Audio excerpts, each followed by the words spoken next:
All right, today we're diving into two really powerful blueprints for living a meaningful life. You've got the celebrated hero on one side, and on the other, the radical creator. Let's find out which path leads where. You've heard it a million times, right? In movies, in books, everywhere. We're told the best way to live a full life is to go on a hero's journey. It's a story we all know, a story we all love. But what if that whole narrative isn't really about becoming strong, but about staying safe? What if it's actually a trap? So to really get why that last question is so provocative, we first have to understand the model itself. Let's take a quick walk down that very familiar path of the hero, the one also known as the monomyth. Okay, so this idea was made famous by Joseph Campbell, and it's basically a story template you can find in myths all over the world. A hero gets a call to adventure, they enter some dangerous, unknown world, face all these incredible challenges, and if they make it, they come back home with some kind of gift or elixir to save their people. It's a really clean, three-act structure. You leave your normal life, you go face your dragons, and then you come back changed for the better. You know, think Luke Skywalker, think Harry Potter, think Frodo. It's this circular loop. You always end up right back where you started, just a little bit wiser. And this right here, this is the most crucial point. The hero's whole purpose is to fix what's broken, to bring balance back to the world they left. Their number one virtue is healing the community. It sounds super noble, right? But this is exactly where our big radical reframe is going to start. So, let's just flip this entire idea completely on its head. What if this supposedly noble journey isn't about bravery at all? What if it's really just about comfort? Critics of this model have a pretty brutal name for it: saccharine poison. You know, sweet on the outside, but ultimately it's a trap that makes you weaker. It promises you heroism, but as we're about to see, it might be delivering something else entirely. So here's the fundamental conflict. The promise is, hey, you'll become this amazing individual who saves the day. But the critique argues that the journey is really just a social machine designed to make sure you follow a pre-approved path, only to be safely plopped right back into the herd. This is where it gets really interesting. Let's break down this trap. The journey is called a recipe for the afraid, a predictable path right back to safety. The hero isn't some lone wolf, they're a sheep in the pasture. And that wise old mentor, you know, your Obi-Wan or Dumbledore, just a crutch for the weak-willed. In the end, it's a story not for true trailblazers, but for the last man. That's the person who is just perfectly happy with comfort and the way things are. Okay, so if the hero's path is a trap, then what's the alternative? Well, it's a concept from the philosopher Friedrich Nietzsche, and it's embodied by this figure named Zarathustra, who takes a completely different road, the ascending creator's path.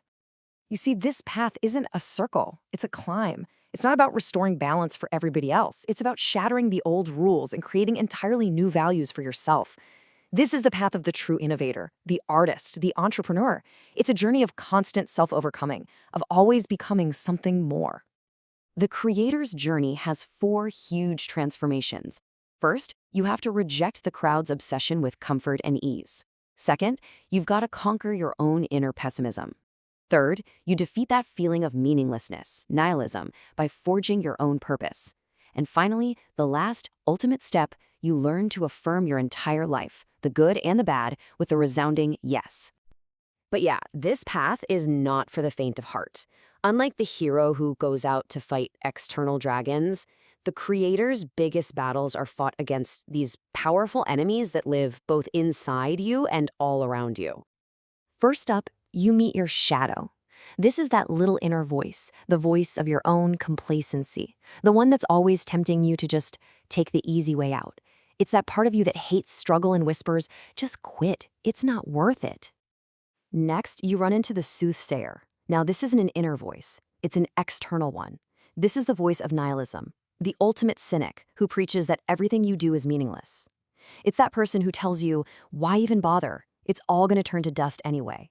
It's the philosophy of total futility. But the main event, the final boss of this inner world, is the spirit of gravity. It's personified as this little squat dwarf riding on your back, and it's the force of pure resignation. It's the thing that anchors your soul, that infects your mind with this soul-crushing heaviness that makes every single step feel like a burden.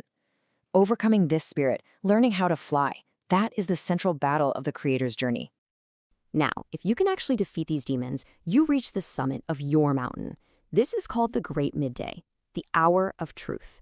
At this point, all the illusions just fall away, and you see yourself and what you're capable of with absolute crystal clarity. And this illustrates the choice you have to make at the peak perfectly. Are you going to be a moon, just passively reflecting the values and the light of other people? Or are you going to be a sun, a source of your own light, actively creating new values and giving life to the world? Zarathustra, he chooses to be the sun. At this height, the creator isn't totally alone. They're joined by two companions, the eagle, which symbolizes pride and the kind of far-seeing vision of high ideals, and then the serpent, symbolizing grounded, practical wisdom for navigating the real world. It's this essential fusion, right? You need both the soaring vision and the street smarts to actually create anything real. And what's the ultimate result of this entire journey? You become a dancer.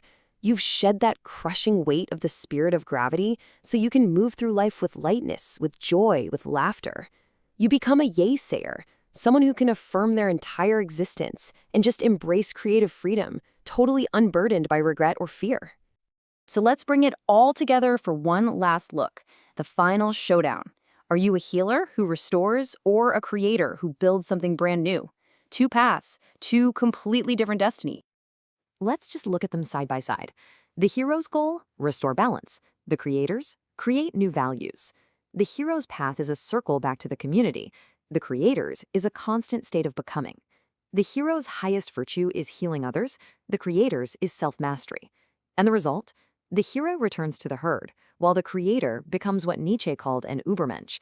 And look, this isn't about being a superhero. It just means becoming a self-governing individual who forges their own destiny. And all of this brings us to the final crucial question.